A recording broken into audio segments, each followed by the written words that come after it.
విజయనగరం జిల్లా వేపాడ మండలం ఆతవా ఊరోళ్ళు ఎంత అమాయకులు ఉన్నారు. మా ఊరికి ఎమ్మెల్యే రోడ్ వేయించాలని దీక్షలు చేస్తారు.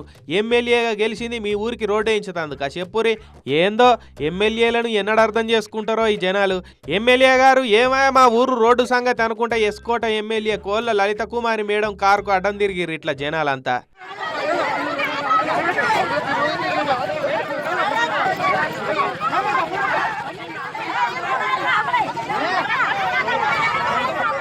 మూడొద్దుల సంధి రోడ్డు కోసం టెంట్లు వేసుకొని మరీ దీక్ష చేస్తున్నారట ఊరోళ్ళు. రోడ్డు చక్కగా లేక ఇబ్బందులు పడుతున్నామని ఎమ్మెల్యే మేడం గారి కారు ఆపి ఆమె ముంగట గోడెలో పోసుకున్నారు. రోడ్డు ఎప్పుడు వేపిస్తారో చెప్పురి మేడం అని నిలదీసిరు.